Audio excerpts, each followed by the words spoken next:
One of the now infamous Trump-Cohen tapes has been released. The audio recording was given to CNN by the lawyer for President Trump's ex-lawyer, Michael Cohen. CBS News has not been able to independently verify the authenticity of the tapes. And as Mola Lenghi reports, the Trump team is already disputing what was said. I've spoken to Alan Weisselberg about how to set the whole thing up with funding. Yes. CNN aired a recording of a 2016 conversation between then presidential candidate Trump and Michael Cohen, his longtime fixer, discussing a payment involving former Playboy model Karen McDougal. McDougal says she had an affair with Mr. Trump more than a decade ago. So I'm all over that. And I spoke to Alan about it when it comes time for the financing, which will be... Listen, what financing? We'll have to pay you. So no. I got no. While Cohen's attorney claims the president says he wants to use cash for the payment, the president's lawyer provided a transcript claiming the president said, "Don't pay cash." The president's own lawyers waived attorney-client privilege, allowing the recording to be released because they say it shows he did nothing wrong. But President Trump still has questions about it. He tweeted this morning, "What kind of lawyer would tape a client? So sad. Is this a first? Never heard of it before. Why was the tape so abruptly terminated, cut, while I was presumably saying positive things?"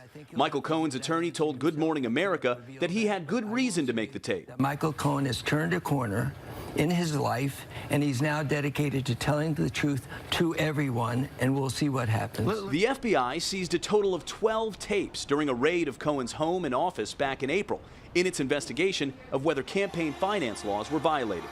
Mola Lenghi, CBS News, the White House. Joining me now to discuss the implications of the Trump-Cohen tape is Miriam Baer. Miriam is a professor of law at Brooklyn Law School, as well as a former federal prosecutor in the U.S. Attorney's Office in the Southern District of New York. Miriam, welcome. It's so great to have you here. So President Trump's attorney, Rudy Giuliani, says no payment was made to the former Playmate Karen McDougal.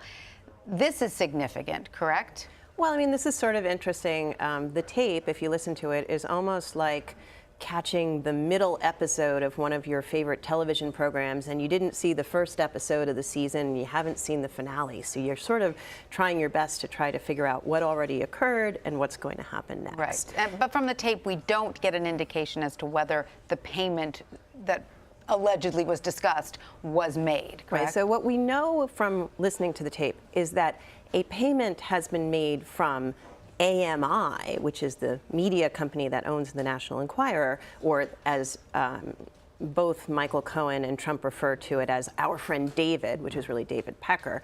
They know that he's paid money to, or I guess AMI has paid money to Karen McDougal, which is really essentially what's been reported as a sort of catch and kill program, which essentially was, we'll pay for your information, but then we're not going to run the story. Right. So that we can infer from listening to this conversation. So a payment has been made to her. What we can't know from listening to this conversation is if Michael Cohen turned around and then paid David. Right? What we hear on that tape is a discussion of possibly paying David and the means and methods that would be used to pay David. So that's where we hear Michael Cohen explaining, I'm going to have to set up a company, we're going to have to use our accountant, I've talked to the accountant, here's how it might work. But we really don't know for sure whether that payment was ever made. Now, if there is proof unearthed that indeed the president did make a payment, would that cause legal trouble for him? Absolutely, because it would suggest, again, and when I say absolutely, it certainly would cause trouble. Now, whether it causes an actual conviction is a completely different issue. But does it cause trouble? Certainly it would cause inquiry, because it could mean that you would treat AMI's payment to Karen McDougal, if it was intended to influence the election, that's then a campaign contribution. And then if Mr. Trump reimburses that, that becomes almost like a loan. Like, hey, thanks for fronting this money. In a few months, we're going to pay you back. That's a problem if you don't disclose it. Now, of course, all of this brings to mind a former vice presidential candidate, John Edwards, who was indeed indicted on campaign violations.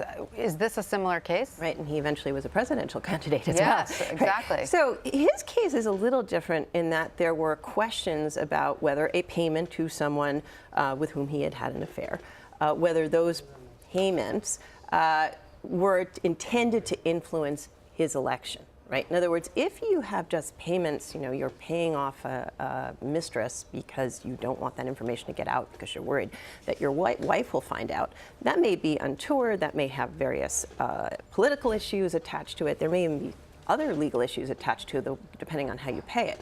But that's not necessarily a federal campaign violation. If, on the other hand, the payment is intended to influence an election, such as, oh my gosh, we can't let this information get out because then it will be bad for me and I'll lose the election. Well, then you have a problem with the campaign finance laws. And the difference here in this case, as it's shaping up, assuming there is a case, is that you now have two people on a tape not only discussing this problem with David, but it's all in the context, the overall context of, hey, that was a really good poll, and hey, we got to make sure that my divorce records remain sealed. In other words, they seem to be talking a lot about things that seem to matter to the election, all in the context of this conversation. So complicated. Let's look into Michael Cohen a little bit. I mean, we know that he is under investigation by your former office. Yes. Do we know, first of all, do we know whether recording his client was legal? And secondly, do you know what specifically they'll be looking at Michael Cohen? And does the release of this tape indicate that he is already flipped on the president? And so a lot of interesting questions here. Simply taping someone in New York, we have what's called, at least our state law, is what we call one-party consent. So I only need to consent myself to tape a conversation with you. Like I could be, recording this without telling you. Obviously, kind of ridiculous. There are ethical issues. There are definitely legal ethical issues as an attorney to tape your client in New York, but that's sort of a different issue. With regard to Michael Cohen's investigation, I would almost speculate right now that Michael Cohen has not signed any type of cooperation with the Southern District of New York, because I would expect his attorney wouldn't have felt comfortable just simply going out to the press and saying, hey, here's this tape. Right? That's not to say, however, that his attorneys are not discussing the potential possibility of him cooperating. One problem for him with cooperating is when you cooperate with the Southern District of New York, if you are going to cooperate in a criminal case, you have to admit everything you've done. In other words, when you come in for that first meeting with the government, the prosecutors will explain to you, look, if you're going to sign up as a cooperator, you have to admit everything you've done that's wrong. Any kind of bank fraud, any kind of tax fraud. So any kind of violations that he has committed, and it could be completely unrelated to Trump, he would have to admit and be willing to plead guilty to at least the most serious crimes that he admits to. So that's a lot of work on his part. And then not only that, the government has to be assured that you're telling the truth and that you're not minimizing your own conduct. All of that takes time. So for someone like Michael Cohen, it's not just, the government just doesn't decide one day, oh, hey, let's cooperate with this guy. Former federal prosecutor Miriam Baer, thank you so much for shedding some light on this case. Thank you.